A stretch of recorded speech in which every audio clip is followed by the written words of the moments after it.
In the summer of 1878, when typhoid fever claimed the lives of 47 residents in Harper County, Kansas, 4 brothers named Blackwood displayed an immunity that defied medical explanation. But their survival came at a cost so grotesque that 3 different physicians refused to document their findings, and the Kansas State Medical Board quietly sealed all records related to the case. What started as divine protection became something far more sinister. A transformation so disturbing that the local Methodist church burned every mention of the Blackwood family from their records.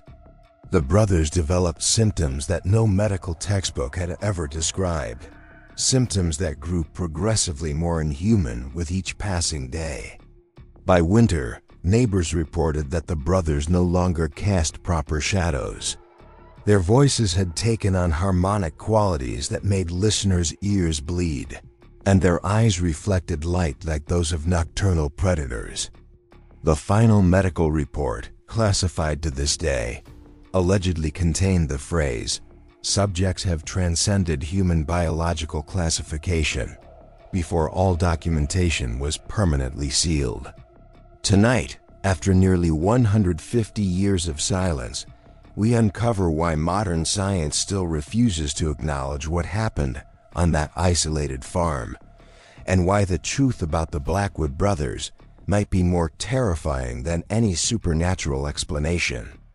The small farming community of Cedar Ridge, Kansas existed as little more than a crossroads between wheat fields and cattle ranches in the late 1870s.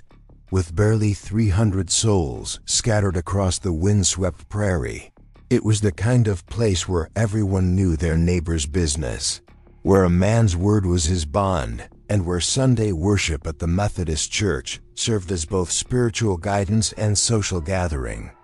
The harsh winters that brought blizzards capable of burying entire homesteads, and the scorching summers that could kill crops in a single week, had forged a population of stoic, God-fearing people who viewed hardship as divine testing and prosperity as heavenly blessing.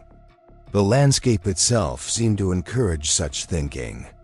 Miles of golden wheat stretched to every horizon, broken only by the occasional farmhouse, windmill, or grove of cottonwood trees marking the creek bed. The sky dominated everything vast, endless, and ever-changing. During thunderstorms, lightning would dance across the prairie for hours, illuminating the grassland in brief, brilliant flashes that revealed the true isolation of each homestead. In winter, the wind howled across the flatland with a voice that sounded almost human, carrying snow and cold that could freeze a man to death in minutes if he lost his way between barn and house. The Blackwood brothers had arrived in Cedar Ridge in the spring of 1872, purchasing 640 acres of prime prairie land with money inherited from their father's farm back in Clinton County, Ohio. The brothers had sold everything they owned, loaded their belongings into 2 covered wagons, and made the journey west with the determination of men following a divine calling. Ezra Blackwood, the eldest at 36 when they arrived, possessed the natural authority of a man accustomed to leadership and responsibility. Standing 6 feet tall with broad shoulders built by years of farm work, he carried himself with a quiet dignity that commanded respect without demanding it. His weathered hands, scarred by countless hours of labor, could gentle a spooked horse or guide a plow with equal skill. But it was his eyes that people remembered most. Pale blue like winter ice, they seemed to look right through a person to something deeper. Those who spoke with Ezra often came away feeling that he had seen straight into their soul and found them wanting. Caleb, 2 years younger than Ezra, served as the family's practical mind and business manager. Where Ezra led through moral authority, Caleb managed through careful planning and mathematical precision. He could calculate grain yields, livestock prices, and weather patterns with an accuracy that impressed even the most experienced farmers in the county. His ledger books, kept in meticulous handwriting, tracked every penny earned and spent, every bushel harvested, every head of cattle bought or sold. But beneath his practical exterior burned the same intense faith that motivated all the brothers. Caleb saw God's hand in everything, in the perfect geometry of a wheat field, in the precise timing of rainfall, in the mathematical harmony that governed the natural world. Josiah, the third brother at 31, had received the most formal education of the four. He had attended Ohio Wesleyan University for 2 years before their father's death called him back to the family farm. During those years, he had studied not only theology but also medicine, philosophy, and natural sciences. His personal library, carefully transported to Kansas in a specially built crate, contained over 200 volumes covering subjects from biblical commentary to human anatomy. Josiah's room in the farmhouse resembled a scholar's study more than a farmer's quarters, with books stacked on every available surface and papers covered with his careful notes filling wooden boxes beneath his bed. Abel, the youngest at 25, burned with a religious fervor that sometimes concerned even his faith-driven siblings. Where the older brothers approached their devotion with scholarly depth or practical application, Abel's faith was pure emotion and absolute surrender. He spent hours each day in prayer, often weeping with the intensity of his communion with the divine. He fasted regularly, sometimes going days without food while claiming that prayer and scripture provided all the sustenance he needed. His fellow church members back in Ohio had called him touched by the Spirit, but some had whispered that his devotion bordered on dangerous obsession. Unlike their neighbors who attended the Methodist church in town, a modest white-painted building with a bell tower that could be heard for miles across the prairie, Blackwood brothers had constructed their own chapel on a hill overlooking their property. The building project had taken them the better part of their first year in Kansas. They had quarried limestone from a creek bed on their land, cut oak timber from a grove near the property line, and crafted every piece of the structure with their own hands. The chapel they built reflected their austere but deeply felt faith. The structure measured 30 feet by 20 feet, with walls of precisely fitted limestone and a roof of hand-split oak shingles. Inside, they had carved pews from local walnut wood, each one perfectly smooth and fitted with careful joinery that spoke of hours of patient craftsmanship. The altar, also hand-carved, bore inscriptions in Hebrew that Josiah had copied from his biblical texts. Tall windows on the east and west walls caught the morning and evening sun, filling the space with golden light during their dawn and dusk prayers. The brothers held their own services every Sunday morning and evening, following what they called primitive Methodist principles, a stricter interpretation of Wesley's teachings that emphasized personal revelation, direct communion with the divine, and the priesthood of all believers. Their services included longer periods of silent prayer, extensive biblical study, and what they called testimony of the Spirit, where each brother would share any divine revelations or insights he had received during the week. Their daily routine reflected their commitment to both faith and labor. They rose each morning at 4 o'clock for an hour of silent prayer in the chapel, watching the sun rise over the eastern prairie while they communed individually with God. After a simple breakfast of bread, milk, and whatever fruit was in season, they would spend the morning working their fields. The afternoon hours were devoted to animal care, equipment maintenance, and the countless tasks required to keep a farm operational. But evening was always reserved for spiritual pursuits.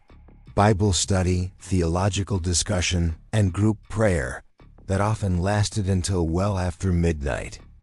The brothers lived as bachelors, dedicating themselves entirely to their faith and their land, though this decision had not been without cost. Their farmhouse, a sturdy two-story structure they had built during their second year in Kansas, reflected their utilitarian approach to life and their deep religious commitment. The walls displayed biblical verses carved into wooden plaques, each one selected for its relevance to daily farm life and spiritual growth.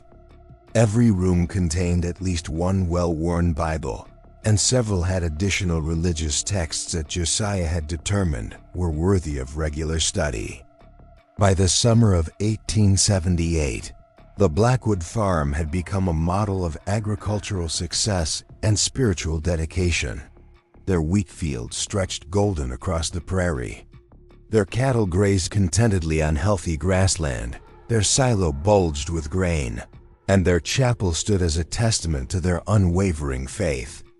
The brothers had achieved everything they had hoped for when they left Ohio 6 years earlier: prosperity, independence, and the freedom to worship according to their deepest convictions. Their neighbors in Cedar Ridge respected the Blackwood brothers, though many found their intensity unsettling and their isolation from community life puzzling. The brothers were known for their honesty in business dealings, their willingness to help neighbors in times of crisis, and their reputation for hard work and fair treatment of the occasional hired hands they employed during harvest season. But they were also known for their unwillingness to participate in social gatherings, their refusal to engage in casual conversations, and their habit of evaluating everyone they met with those penetrating blue eyes that seemed to see straight through to a person's soul. When the brothers came to town for supplies, which they did every 2 weeks with military precision, they moved with quiet purpose and spoke only when necessary. They would arrive at the general store with a carefully prepared list, conduct their business with polite efficiency, and depart without engaging in the social pleasantries that other farmers enjoyed. Children often stared in fascination at the 4 identical beards, perfectly trimmed and coal-black, that gave the brothers an almost biblical appearance. The first case of typhoid fever appeared in Cedar Ridge on July 15, 1878, striking with the sudden violence that characterized the most virulent strains of the disease. Mrs. Sarah Hartman, who ran the general store with her husband Benjamin, had seemed perfectly healthy when she opened the store that morning, greeting customers with her usual cheerful demeanor and discussing the promising prospects for the wheat harvest. But by afternoon she was burning with fever, her skin covered with the characteristic rose-colored spots that experienced physicians recognized as the mark of typhoid. Dr. Samuel Morrison, the county's only physician, had been summoned from his rounds at the Henderson farm, where he had been delivering a breech birth that had taken most of the day. He arrived at the Hartman store to find Sarah delirious with fever, her temperature so high that it barely registered on his clinical thermometer. Her husband Benjamin, a normally calm and practical man, was pacing the store like a caged animal, wringing his hands and begging Dr. Morrison to do something, anything, to save his wife of 23 years. "Doc, she was fine this morning," Benjamin kept repeating, his voice cracking with desperation. "Fine as she's ever been." Served breakfast to the Henderson boys when they came for supplies, laughed at something young Tommy said about his new foal. How does a person go from healthy to this in the space of a few hours? Dr. Morrison had seen typhoid before during his medical training in Philadelphia, but nothing quite like this. The disease typically developed over days or weeks, giving physicians time to attempt treatment and families time to prepare for the likely outcome.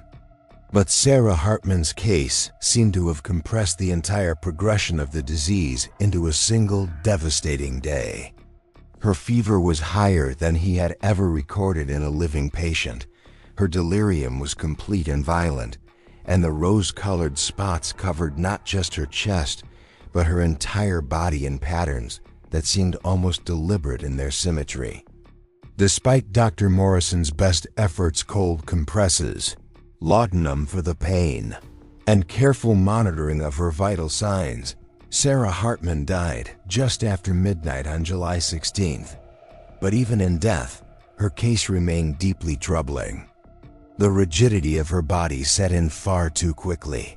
Her skin took on a waxy pallor that suggested preservation rather than normal decomposition, and her eyes, which Dr. Morrison had closed according to proper procedure, kept opening again no matter how many times he pressed the lids shut. Within 24 hours of Sarah's death, 3 more cases appeared in Cedar Ridge. The victims seemed to have nothing in common except their use of water from the town's main well, a source that had provided clean, sweet water for the community since its founding.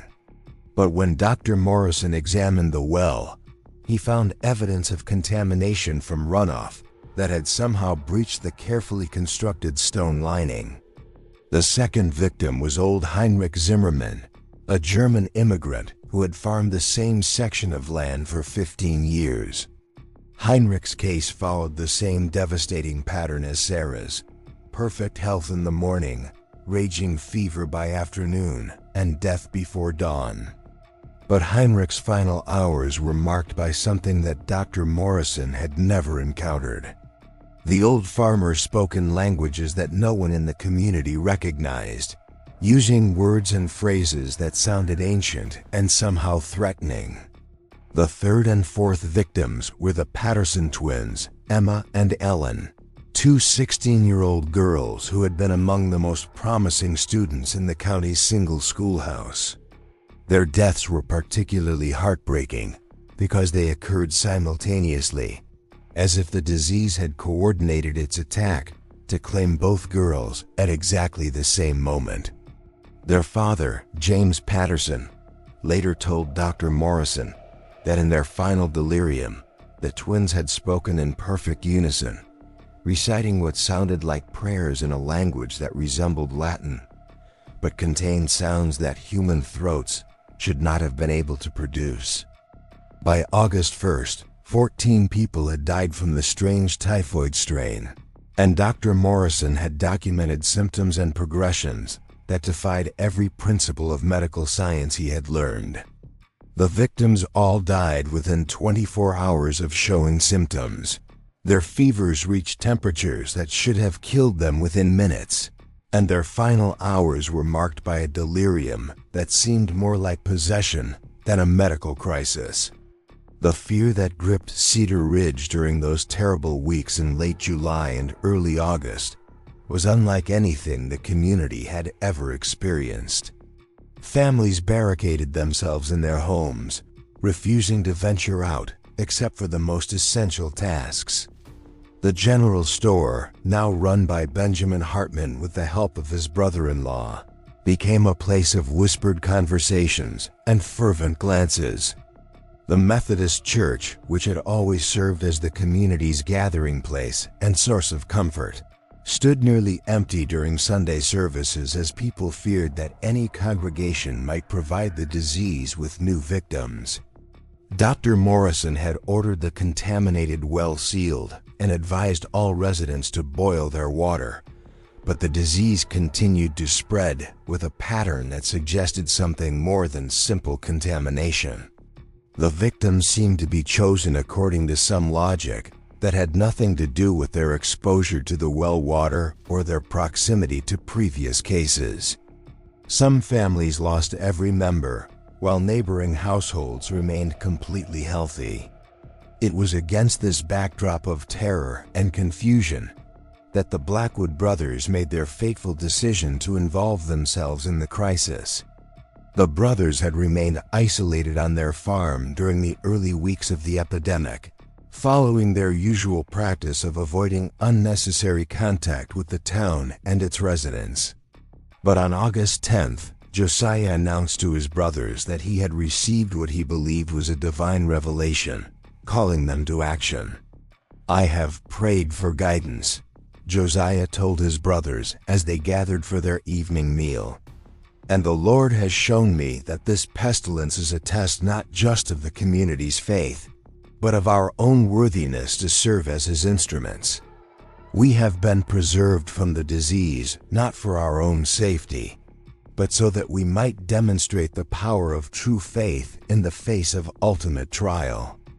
The decision, once made, was implemented with the same methodical precision that characterized everything the brothers did. On August 11th, Josiah traveled to town to offer their assistance to Dr. Morrison and to volunteer their services in caring for the sick.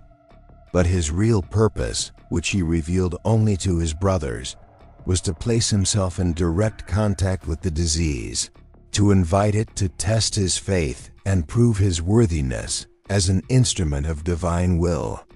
Josiah's first stop was the home of Thomas Fletcher, the local blacksmith, whose 8-year-old son Timothy had fallen ill the previous night. The boy was burning with fever, his small body racked with convulsions that his parents were powerless to stop. When Josiah arrived, he found the Fletcher family gathered around Timothy's bed, praying desperately for divine intervention. What happened next would be remembered differently by everyone who witnessed it, but all agreed that Josiah's actions were both deeply moving and somehow disturbing. The youngest Blackwood brother knelt beside Timothy's bed and placed his hands on the boy's fever-hot forehead.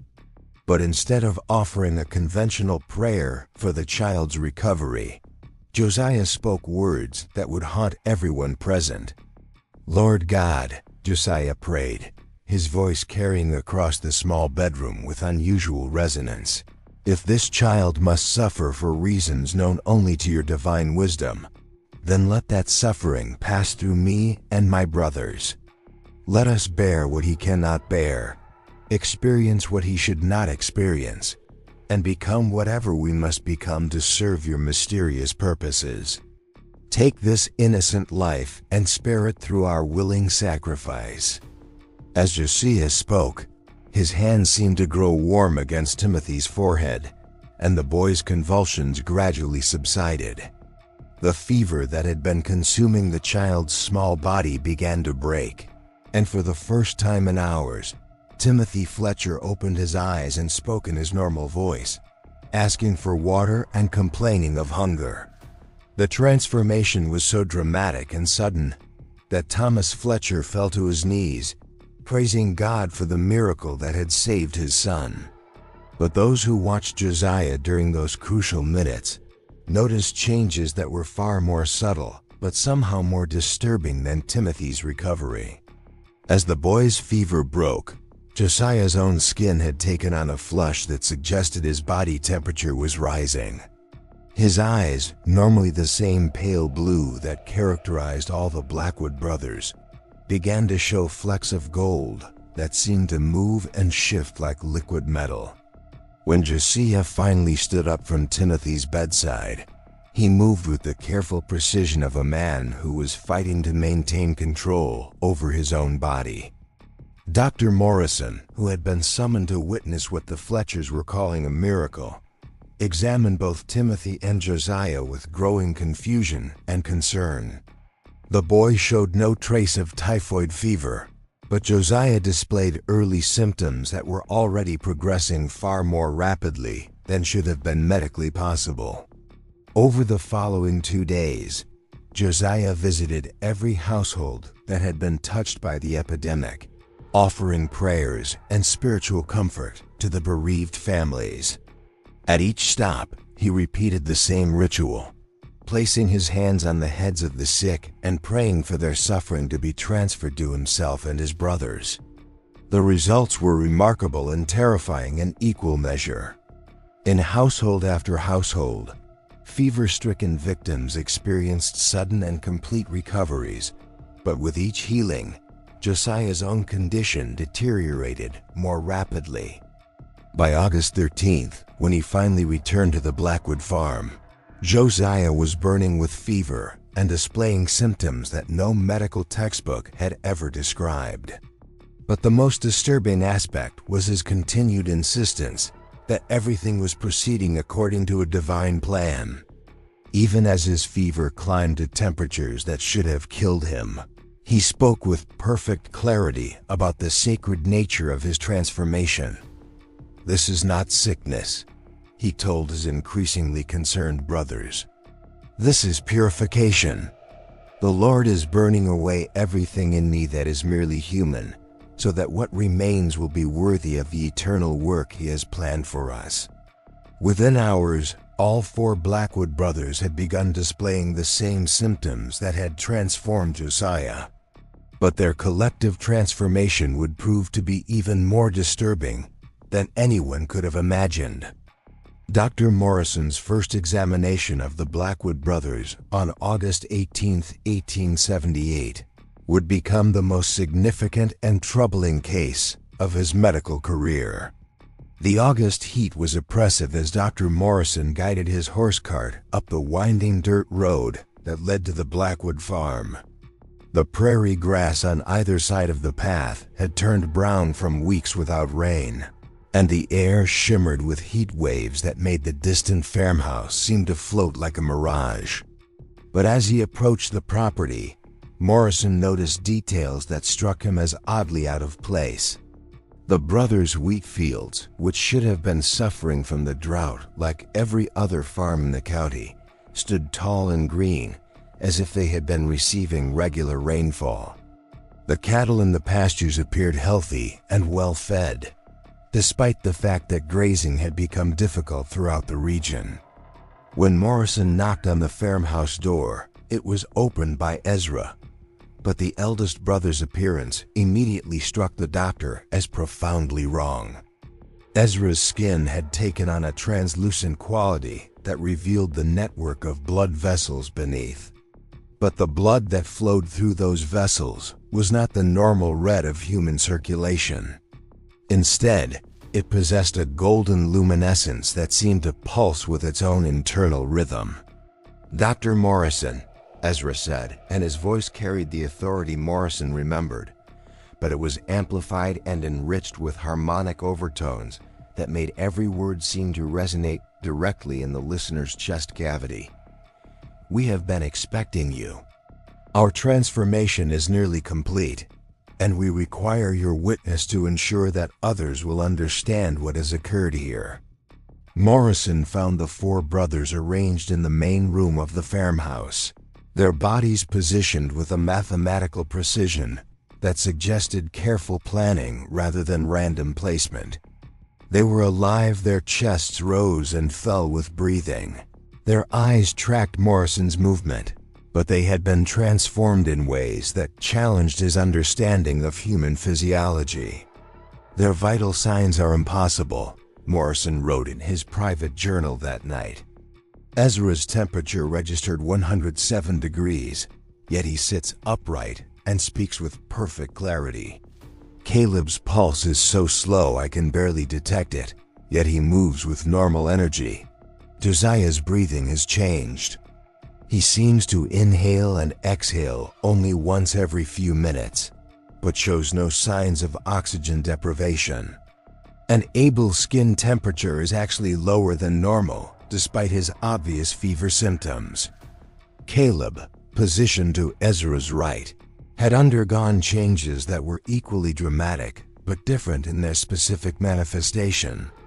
The characteristic rose-colored spots of typhoid fever covered his entire body, but instead of the random pattern typical of the disease, they had arranged themselves into complex geometric designs that resembled mathematical equations written in flesh and blood.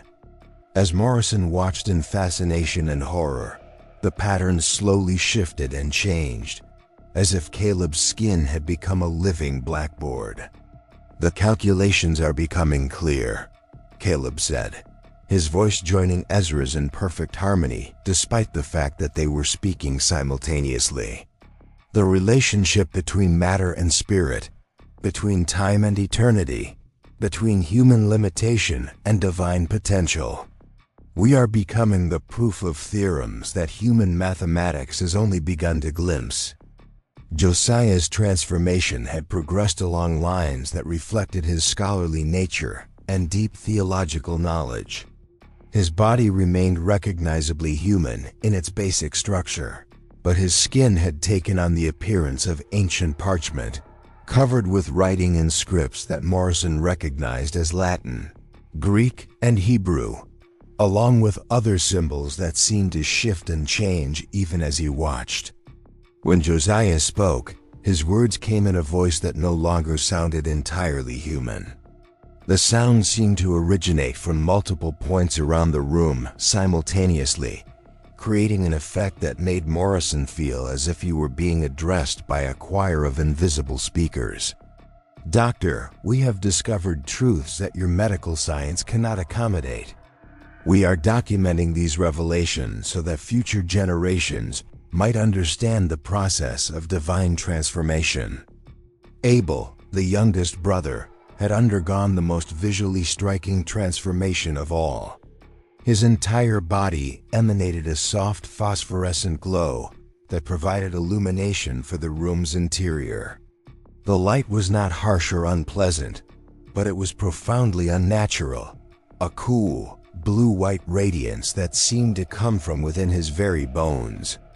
His eyes had become completely luminous, lacking pupils or irises, appearing instead as twin stars set in a human face.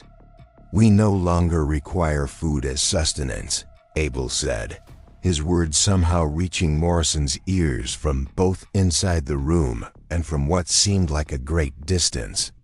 "We draw our energy directly from sources that human science has not yet discovered. We are becoming something new, something that exists between the mortal and eternal realms." Morrison's attempts to document his findings were met with resistance from the brothers themselves. They claimed that their condition was a divine gift, a sign that God had chosen them for a special purpose. They spoke of being refined by holy fire and transformed into vessels worthy of the Lord's work. But Dr. Morrison's medical training told him something far different. The brothers' symptoms resembled no known disease, and their collective transformation suggested either mass hysteria or something more sinister.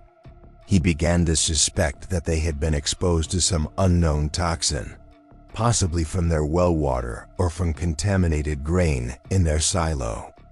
The community's reaction to the brothers' condition was mixed and increasingly tense. Some residents, led by Reverend Marcus Thorne of the Methodist Church, viewed their survival as miraculous. They began making pilgrimages to the Blackwood farm, hoping to witness divine intervention firsthand. Others, particularly those who had lost family members to the epidemic, found the brothers' transformation disturbing and unnatural. "It ain't right," muttered Jacob Steinberg, who had buried his wife and 2 children in the space of a week. "Why should they be spared when good Christian folk are dying? And look at them. That ain't no blessing I can see. There's something wrong with those boys, something that makes my skin crawl just looking at them." The brothers' behavior during this period only intensified the community's unease. They continued to work their fields despite their condition, moving with an eerie coordination that suggested they were communicating without words. Neighbors reported seeing them standing motionless in their wheat fields for hours at a time, their faces turned toward the sky as if listening to some inaudible voice. The changes in their chapel services became particularly unsettling. The brothers had always conducted their worship privately, but now their voices could be heard across the prairie during their evening prayers. The sound was hauntingly beautiful, yet profoundly wrong. 4 voices harmonizing in ways that human vocal cords should not have been able to produce. Mrs. Eleanor Patterson, who lived on the neighboring farm, later told Dr. Morrison that she had approached the chapel one evening to investigate the strange music. "I got within 50 yards of that building," she said, "and I swear on my mother's grave that I could feel something pushing me back. Not physically, you understand, but something inside my head telling me to turn around and leave. Those boys had changed, Doctor. Changed in ways that ain't natural." As August turned to September, the typhoid epidemic began to wane in Cedar Ridge. The contaminated well had been sealed, new water sources established, and the surviving residents slowly returned to their normal routines. But the mystery of the Blackwood brothers deepened with each passing day. Dr. Morrison made weekly visits to the farm, ostensibly to monitor the brothers' condition, but actually to document the progression of their transformation. What he observed challenged his understanding of human physiology and left him questioning his own sanity. Ezra's internal temperature had stabilized at 106.7 degrees Fahrenheit, yet he showed no signs of brain damage or organ failure. His eyes had developed a golden hue that seemed to shift and swirl like liquid metal. When he spoke, his words carried a weight and authority that made listeners feel compelled to agree with him, even when he said things that defied logic. "Dr. Morrison," Ezra said during one examination, "you are attempting to measure us using instruments designed for ordinary human physiology. We have moved beyond the limitations that such tools were created to assess. Our bodies now function according to principles that your medical science has not yet discovered." Caleb's rose-colored spots had continued to evolve, forming increasingly complex patterns that resembled ancient scripts. Dr. Morrison consulted several scholars by correspondence, sending careful drawings of the markings, but none could identify the symbols. More disturbing still, the patterns seemed to move slowly across Caleb's skin, rearranging themselves into new configurations every few days. When Morrison attempted to take a blood sample from Caleb's arm, he discovered that the brother's blood had been transformed into something that barely resembled normal human circulation. The substance that flowed from the small puncture wound was thicker than blood, golden in color, and seemed to move with a deliberate purpose rather than responding to gravity and pressure. "Our circulation has been redesigned," Caleb explained, watching Morrison's growing confusion with what might have been amusement. "The fluid that sustains us now carries not just oxygen and nutrients, but information and energy from sources that transcend physical matter." Josiah's voice had become completely inhuman. When he spoke, the sound came from everywhere and nowhere at once, as if the very air around him was vibrating with his words. Dr. Morrison noted that conversations with Josiah left him feeling dizzy and disoriented, and he began to suspect that the brother's speech was somehow affecting his brain chemistry. The texts that covered Josiah's skin were not static decorations, but were actively being written by some invisible force. As Morrison watched, new words appeared along Josiah's arms and chest, forming sentences and paragraphs in real time.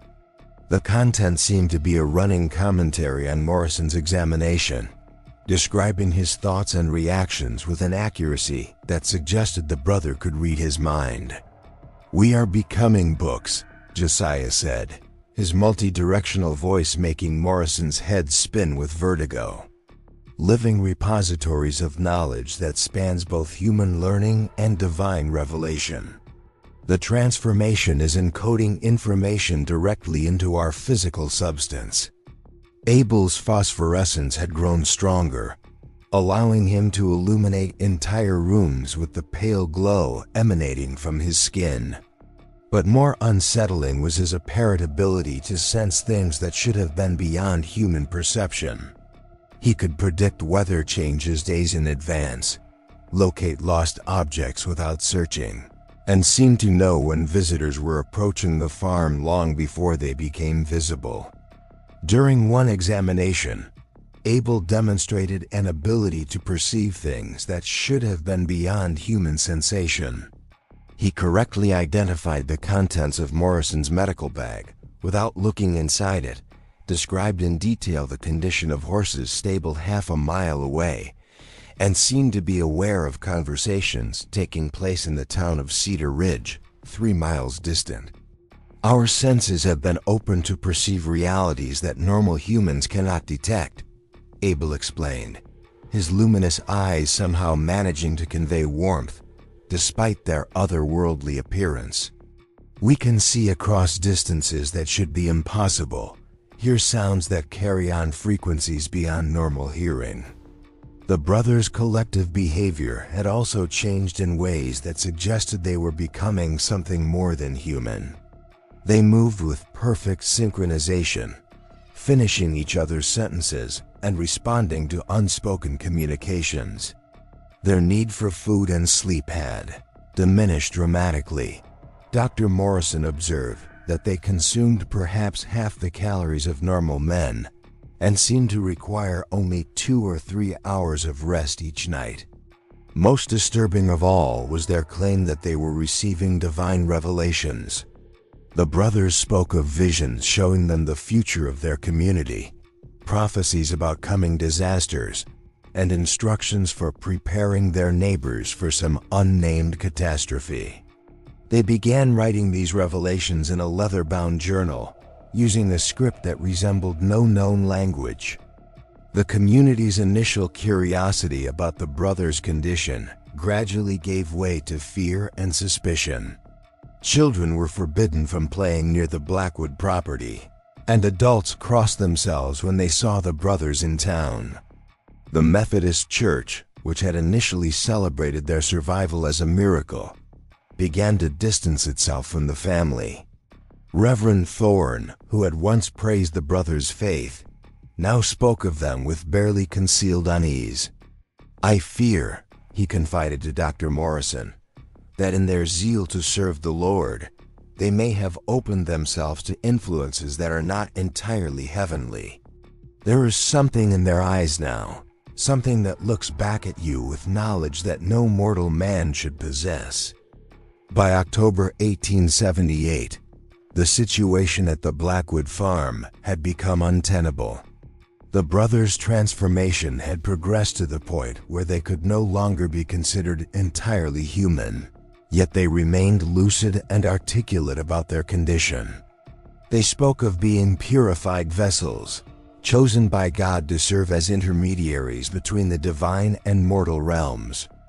Dr. Morrison's documentation of their condition had become increasingly frantic.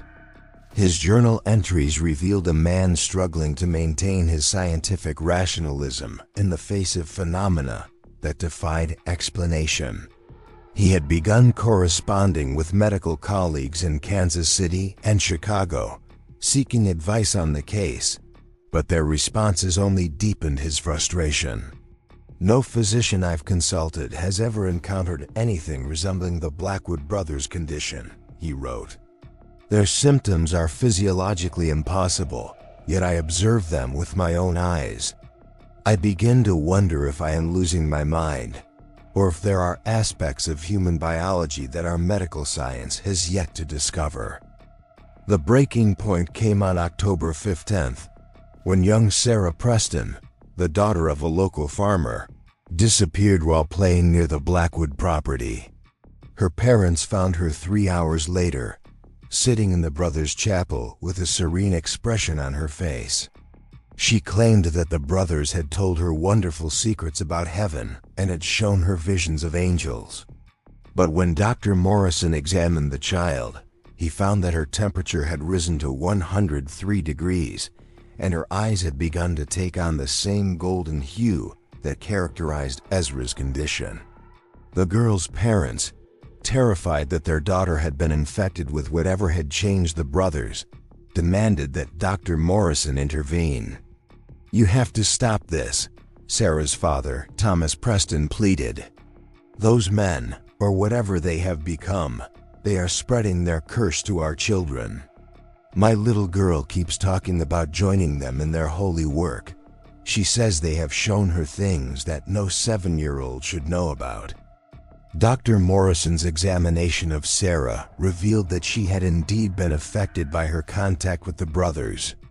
Her fever was unlike typhoid or any other disease he recognized, and her behavior had changed dramatically. She spoke with a wisdom beyond her years, demonstrated knowledge of medical and theological concepts she couldn't possibly have learned, and seemed to glow with the same phosphorescence that characterized Abel. Faced with the possibility that the brother's condition might be contagious, Dr. Morrison made a decision that would haunt him for the rest of his life. He contacted the Kansas State Medical Board and the Regional Health Authority, requesting immediate intervention. But when officials arrived to investigate, they found the case so disturbing that they chose to suppress it rather than study it. Dr. James Patterson, the state medical examiner, spent 3 days at the Blackwood farm in late October.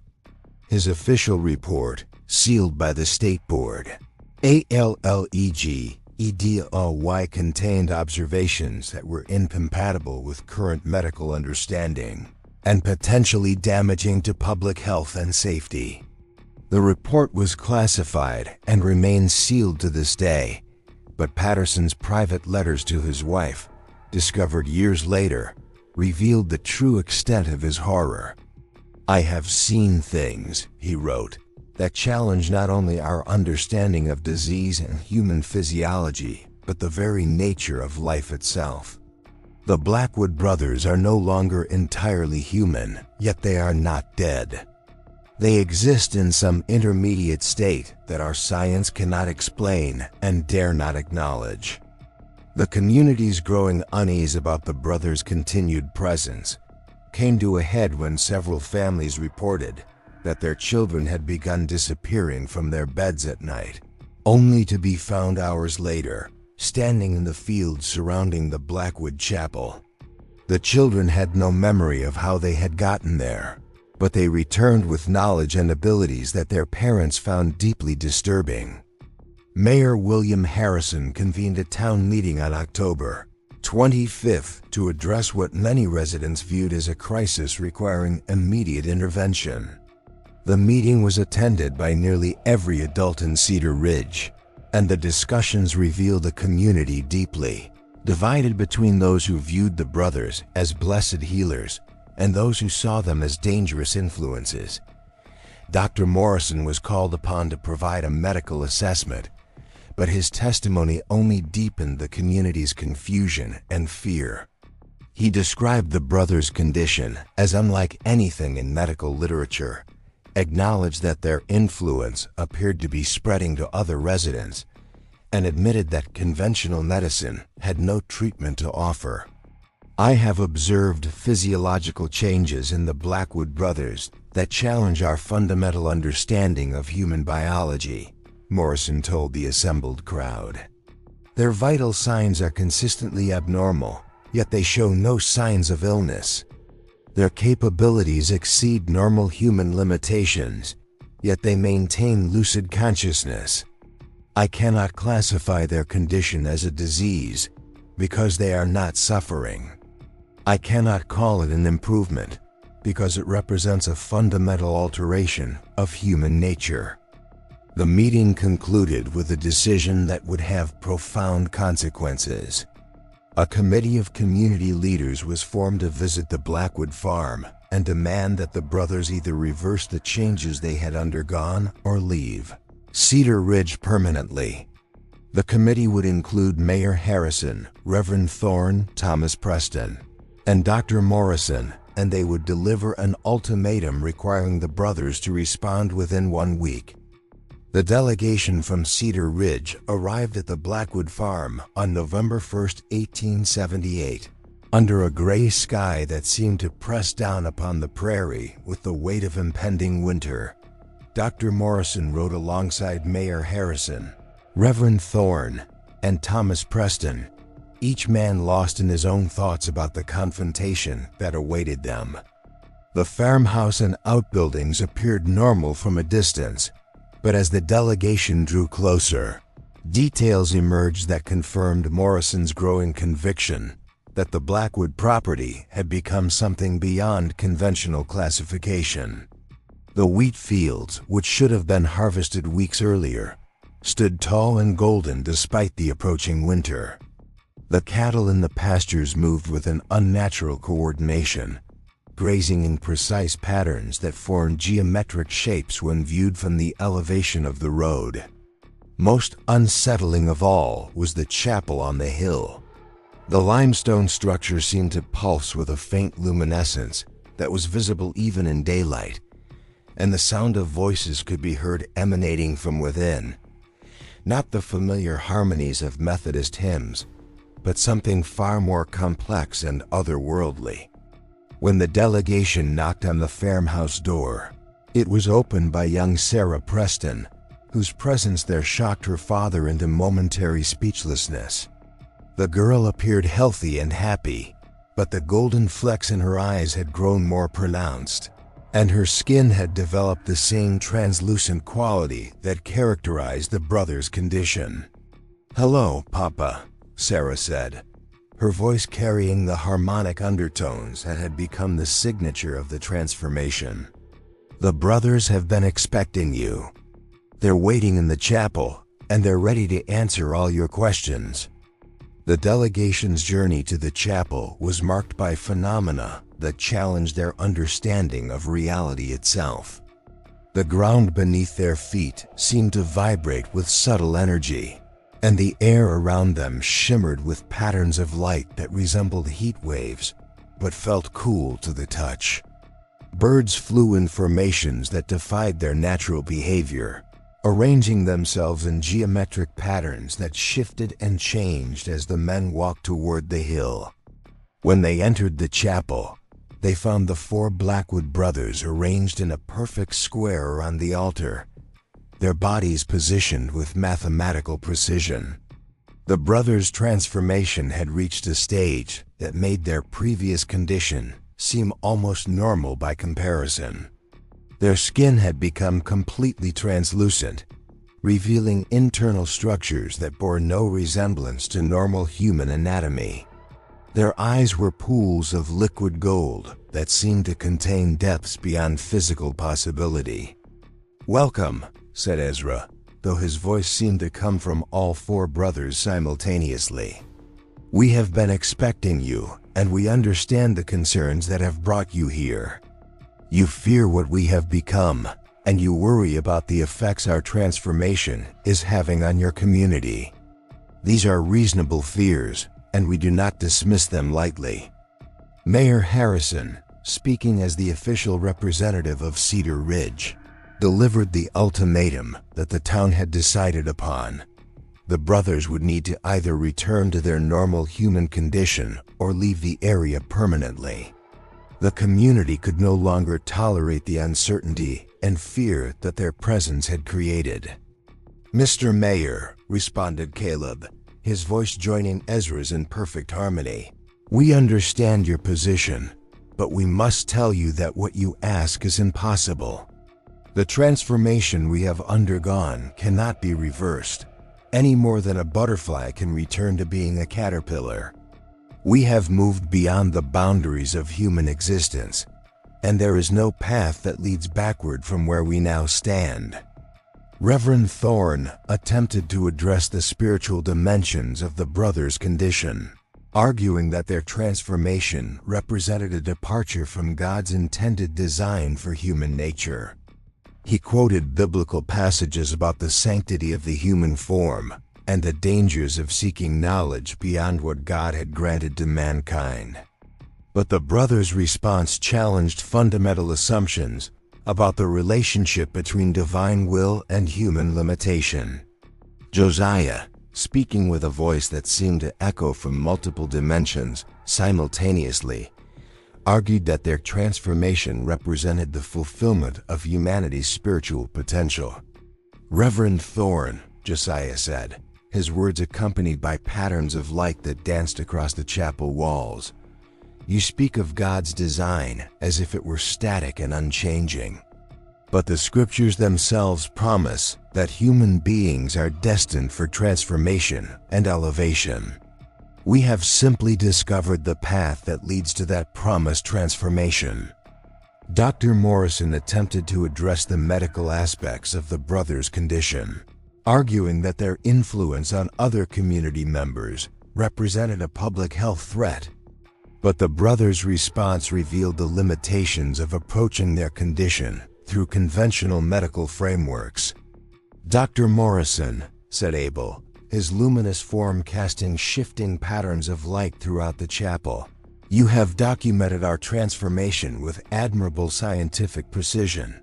But you continue to evaluate us using criteria designed for ordinary human physiology. We are no longer bound by the limitations that those criteria were created to measure." The turning point in the confrontation came when Thomas Preston confronted the brothers about their influence on his daughter. His parental desperation broke through the philosophical abstractions that had dominated the discussion. "I don't care about your theories and theology," Preston said, his voice cracking with emotion. "I care about my little girl. She was normal and happy before you got your hands on her. Now she talks like an adult, knows things no child should know, and looks at me with eyes that seem to see right through to my soul. I want my daughter back the way she was." The brothers' response revealed both their compassion and the irreversible nature of the changes they had initiated. They explained that Sarah's transformation had begun not when she visited their chapel, but when Josiah had prayed over Timothy Fletcher months earlier.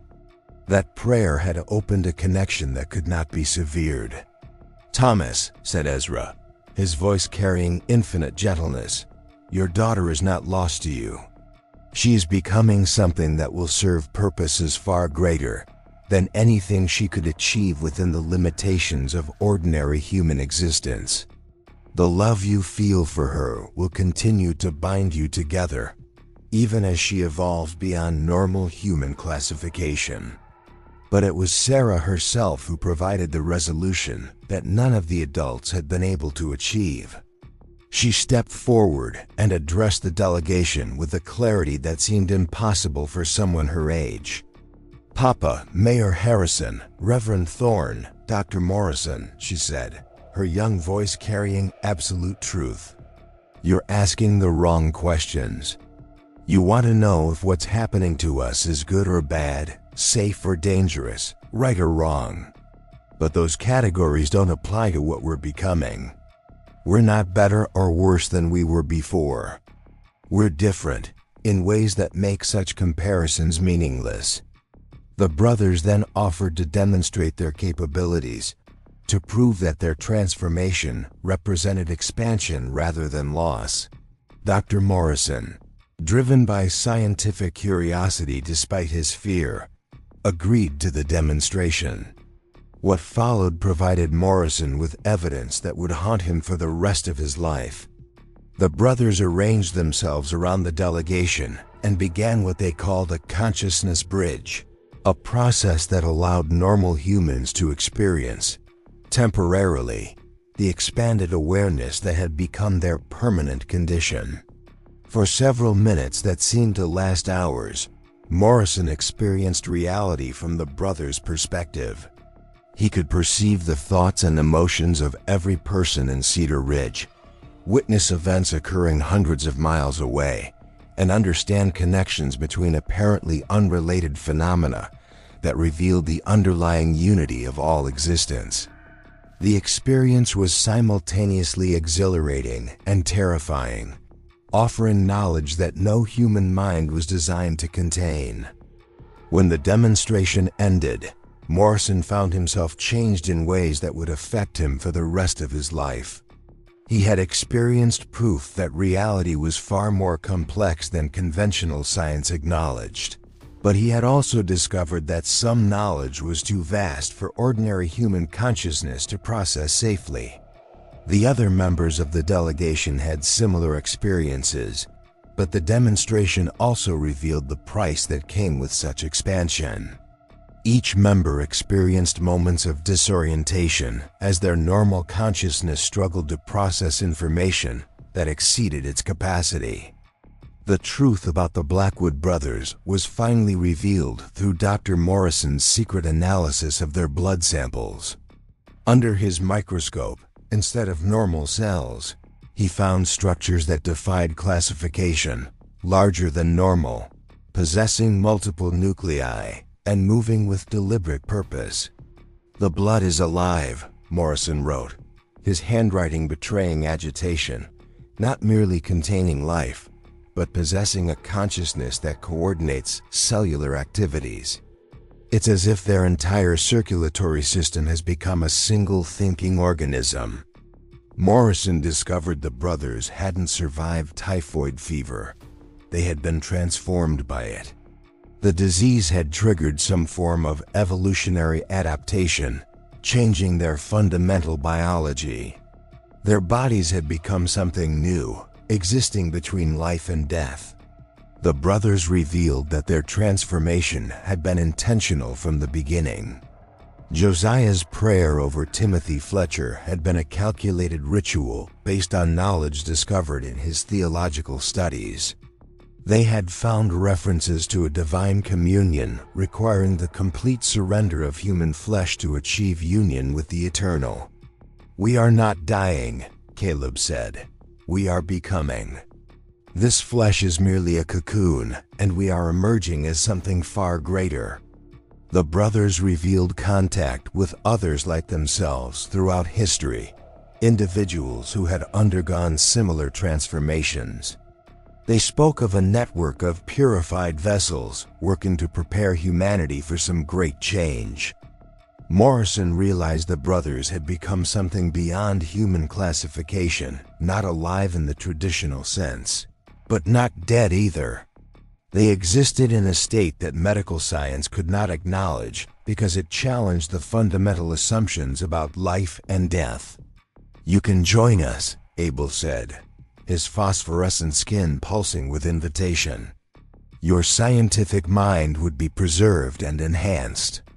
But Morrison, faced with the choice between humanity and transcendence, chose to remain human. He fled the chapel, driving through the darkness with a desperation born of absolute terror. Dr. Morrison's flight from Cedar Ridge marked the beginning of the end for the Blackwood brothers' story. Unable to cope with what he had witnessed, Morrison destroyed all his research, burned his journals, and left Kansas forever. He settled in Oregon, where he practiced medicine for another 30 years, but he never spoke of the Blackwood case to anyone. The brothers themselves seemed to understand that their presence had become incompatible with the human community they had once served. In the weeks following Morrison's departure, they began to withdraw from all contact with their neighbors. The lights in their chapel, which had been visible across the prairie for months, went dark. The strange harmonies that had echoed from their evening prayers fell silent. On December 15, 1878, Thomas Preston found the first body. Ezra lay in the chapel, his transformed flesh already beginning to decompose in ways that followed no known biological process. His golden eyes had turned to glass, and his skin had taken on the appearance of ancient parchment. There was no obvious cause of death. He had simply ceased to exist. The other brothers were found over the following days, each in a different location on the farm. Caleb was discovered in the wheat fields, his body surrounded by a circle of grain that had grown to impossible heights overnight. Josiah was found in the farmhouse library, seated at his desk with a pen in his hand and a blank page before him. Abel was discovered in the barn, his phosphorescent skin still glowing faintly in the darkness. The Methodist Church, eager to distance itself from the case, arranged for the brothers to be buried quickly and quietly in the chapel's small cemetery. No autopsy was performed, no official cause of death was recorded, and the graves were marked with simple stones bearing only names and dates. But the mystery of the Blackwood brothers did not end with their deaths. In the years that followed, the farm was abandoned and the chapel fell into ruin. Yet travelers passing through the area reported strange lights emanating from the hilltop and the sound of harmonious voices carrying across the prairie on still nights. The Kansas State Medical Board's sealed report on the case remains classified to this day. Dr. Patterson's recommendation that the matter be permanently suppressed in the interest of public health and scientific integrity was accepted without question. The official position is that the Blackwood brothers died of typhoid fever complications and that any reports of unusual symptoms were the result of mass hysteria brought on by the epidemic. In 1923, the abandoned Blackwood farm was purchased by a development company that intended to build a new town on the site. But construction workers refused to work near the chapel ruins, reporting feelings of overwhelming dread and strange visions. The project was abandoned, and the land was eventually donated to the state as a wildlife preserve. The preserve remains closed to the public, officially due to environmental concerns, but local residents know the real reason. The Blackwood brothers' transformation may have ended with their deaths, but the questions they raised about the nature of human existence, the boundaries between life and death, and the possibility of transcendence through the surrender of self continue to haunt those who know the full story. Modern science still refuses to acknowledge the Blackwood case, not because the evidence is lacking, but because the implications are too disturbing to contemplate. If the brothers' transformation was real, if they truly became something beyond human classification, then our understanding of biology, consciousness, and the nature of existence itself must be fundamentally reconsidered. The truth is that some mysteries are too dangerous to solve, some knowledge too terrible to possess.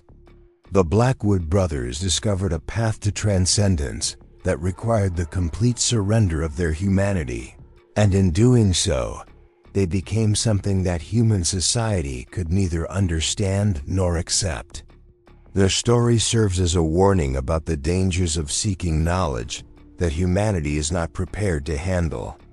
In their desire to commune directly with the divine, to bypass the limitations of human existence, they opened themselves to forces that transformed them into something that was neither fully alive nor completely dead. The chapel on the hilltop stands empty now, its windows dark and its doors sealed. But on certain nights, when the wind is still and the moon is dark, travelers report seeing 4 figures standing in the wheat fields, their faces turned toward the sky as if listening to some distant voice. What we do know is that the Blackwood brothers' quest for divine communion led them to a destination that science cannot map and religion cannot explain. They became living proof that there are some thresholds that once crossed cannot be uncrossed, and some transformations that are irreversible. This mystery shows us that the boundaries between life and death, between human and divine, may be far more permeable than we imagine. The Blackwood brothers found a way to transcend those boundaries, but the price they paid was their humanity itself.